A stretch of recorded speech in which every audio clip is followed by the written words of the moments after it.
Don't let them tell you you shouldn't be angry. Don't let anyone, not your family, not your friends, not your church, not even your own inner voice, convince you that your anger means you're broken or bitter. Because anger, as uncomfortable as it feels, serves a sacred purpose. It's not proof that you failed at healing. It's proof that your soul finally knows you've had enough. My name is Christina, and I help people move through their anger into a place of emotional safety after toxic relationships. If you're feeling stuck in anger or grief, take my free quiz in the description that will help you figure out why. So we can't really talk about anger without talking about the lie we've been fed. Because listen, this world isn't designed to make us comfortable. It's designed to make us fall in line so we can make everyone else comfortable.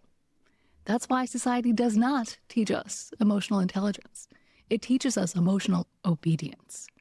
We're taught to smile through the pain and to forgive and forget. But those negative feelings continue to fester inside as we do those things. And this only breeds more anger and more outrage. But then that anger doesn't have anywhere to go, and the cycle continues. And after a while, let's be real, we're gaslighting ourselves into thinking there's something wrong with us for being so angry. And I do get why we're all a little uncomfortable with anger, because when people act out in anger, it can be scary and it can be very inappropriate. But it's not the anger that's the problem. It's the action. And we're going to talk more about that soon. But for now, let's talk about what anger really is. So psychologists call anger a mobilizing emotion. So basically, it restores power to the parts of you that once felt helpless. So in that way, anger is like energy returning to the system. But it's more than that. Anger is clarity. It cuts through denial and self-doubt and makes things simple again. Anger says, this hurts, this is wrong, and this stops now. It's the emotion that shows up when your nervous system finally stops trying to please other people, or to fix, or to fawn, and it starts trying to protect. It's the part of you that refuses to keep the peace at your own expense. And when anger rises, your heart rate increases, your blood flow changes, and your muscles activate. Your body is gearing up for motion, not for destruction, and that part is super important, but movement. And that's why psychologists call it a mobilizing emotion. It's meant to help you do something, like maybe set a boundary, maybe to speak up, or to walk away. So now, I want you to think about the first time you remember feeling anger in a toxic relationship.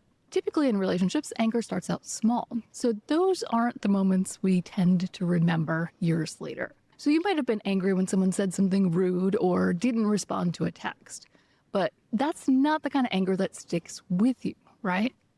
The moment you remember is probably the moment someone crossed a firm boundary of yours. And here's where things get dangerous for us, because we're taught to feel shame for being angry. But anger is the very emotion that's stepping in to protect us. So it's kind of like being ashamed for putting up a shield when someone is coming at you with a sword. But the danger in feeling that shame is that we'll take some of the blame simply because we had a big emotion, even when our actions were not out of line at all. And now's a good time to make it clear that anger does not ever give us a free pass to cross someone else's boundaries. And if you're doing that, then you may need to accept some blame. But so many of us feel bad or end up apologizing for simply feeling anger. And that's not really necessary. So let's reframe this first moment you remember feeling truly angry in a toxic relationship. Because in hindsight, you might be able to see it as a pivotal moment. It wasn't the last time you'd be angry in the relationship, and none of it is surprising. I'm sure it was all valid. So we totally understand all of that anger, right? But the anger that tends to take us by surprise is the anger that comes after you're already out of the relationship. So if you're feeling this kind of anger right now, I want you to know that not only is it normal, but it's maybe a good sign. Dr. Bessel van der Kolk, who wrote the book The Body Keeps the Score, talks about how people coming out of trauma often start to feel angry right before they truly begin to recover. So if you're feeling angry right now, you might just be on the right path.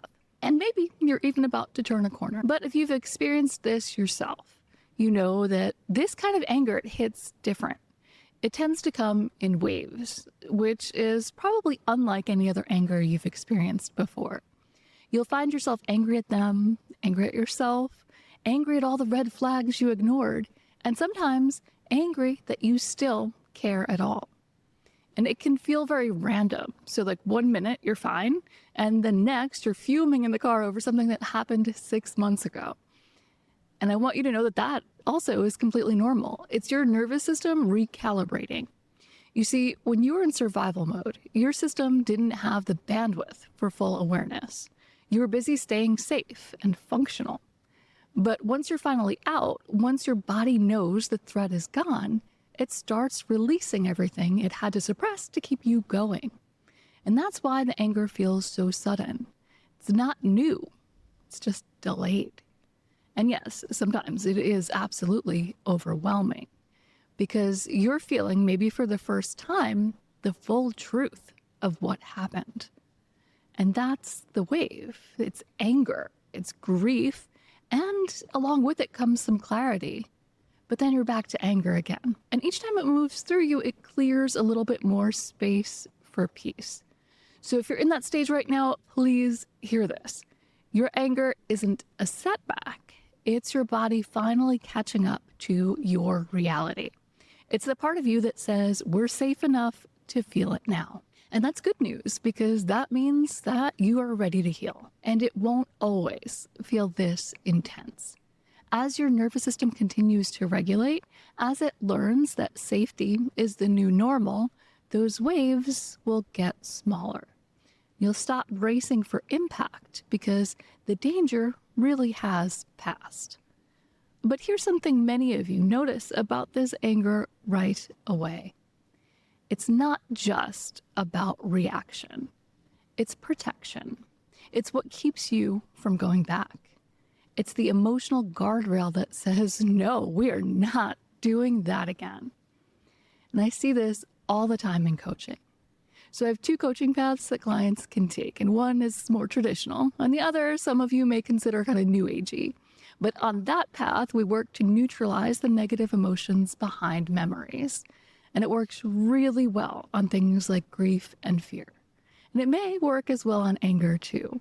But I can't tell you how many clients jump into the process saying, I want to keep my anger. And I got to tell you, I am fully on board with that because their anger is absolutely serving a purpose for them. And honestly, after doing this for a few years, what we find is that the anger is very much directly related to the pain. So when the client isn't feeling the pain as strong anymore, the anger begins to subside naturally. So now let's talk about why some people tend to hold on a little bit longer than others to that anger. As we just talked about, once you address the pain, the anger naturally starts to dissipate, as it's supposed to. And remember that anger is a mobilizing emotion. So it's supposed to move through you. It's not supposed to live inside you forever. Anger's whole job is to signal danger and to restore balance.